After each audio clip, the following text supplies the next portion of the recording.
নারীদের জন্য পর্দা করাটা কতটুকু জরুরি, এই বিষয়টা আমি এই মুহূর্তে মনে করছি ব্যাপক হারে প্রসার করা দরকার। আমাদের নারীরা অর্থাৎ আমাদের বাংলাদেশি নারীরা এই মুহূর্ত বিভিন্ন কান্ট্রির নারীদেরকে দেখতে দেখতে তারাও উলঙ্গপনা শুরু করে দিয়েছে। পশ্চিমা কালচার আমাদের সমাজের মধ্যে আজকে প্রচলিত হয়ে যাচ্ছে।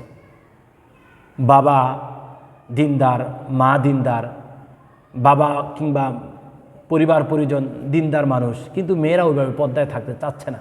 কেন চাচ্ছে না? এই সমাজ তাদেরকে ধীরে ধীরে অন্ধকারের দিকে ধাবিত করছে।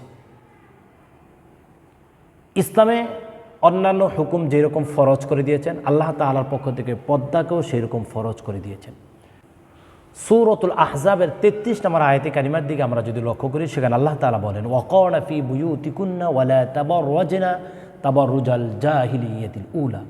আল্লাহ তাআলা এখানে তার রাসূলকে টার্গেট করে বলেছেন, নবীদের যারা স্ত্রী হবেন, নবীদের যারা স্ত্রী তারা জাহিলিয়াত নারীদের মতন তারা বের হবে না, তারা পর্দার মধ্যে থাকবে, তাদের ভূষণকে তারা আলোকিত করবে, তারা তাদের অলঙ্কারকে আলোকিত করবে, অর্থাৎ তাদেরকে পর্দায় থাকার ব্যাপারে তাগিদ দিয়েছেন।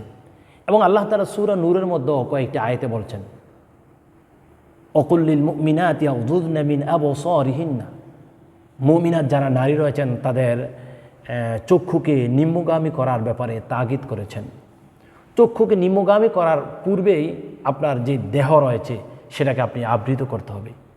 আর নারীরা যখন তাদের দেহকে একটু খোলামেলা করে, শয়তান তখন তাদেরকে ওয়াসওয়াসা দেয়, শয়তান তাদেরকে তখন আক্রমণ করে, অন্য পরপুরুষ তাদেরকে দেখার জন্য উৎসাহ প্রদান করে শয়তান। এই জন্য প্রতিটি নারীরাই তার ভূষণ, তার অলঙ্কারকে আলোকিত করবে পর্দার মাধ্যমে। পর্দার মাধ্যমে যদি নারীরা যদি আলোকিত হতে পারে, তাহলে এই সমাজ আলোকিত হবে, এই রাষ্ট্র আলোকিত হবে, একটি ফ্যামিলি আলোকিত হবে। আর যদি এই তার অলঙ্কার, তার এই ভূষণ পর্দা নামক অলঙ্কার যদি সে যদি এটা থেকে দূরে থাকে, তাহলে তার সমাজ, তার রাষ্ট্র, তার পরিবার পশ্চিমা কালচারে প্রতিষ্ঠিত হবে। আর আমাদের সমাজ থেকে আব্দুল কাদের জিলানী এরকম বড় বড় আল্লাহর ওলি যারা পয়দা হয়েছিলেন, তারা তাদের মায়ের গর্ভ থেকে পয়দা হয়েছিলেন, তাদের মায়েরাই ছিল মূলত আল্লাহর ওলি, আল্লাহর আবেদা বান্দা, আল্লাহর নিকটবর্তী বান্দি ছিলেন তারা। এই আল্লাহ তাআলার নিকটবর্তী বান্দিদের পেট থেকে কিন্তু মূলত আল্লাহর ওলিরা বের হয়েছেন।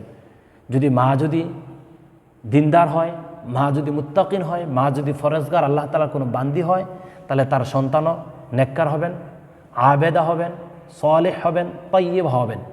আমাদের মেয়েদেরকে আমরা আবেদা বানানোর চেষ্টা করব, সালিহা বানানোর চেষ্টা করব, তাইয়্যিবা বানানোর চেষ্টা করব। কীভাবে? পর্দার মাধ্যমে।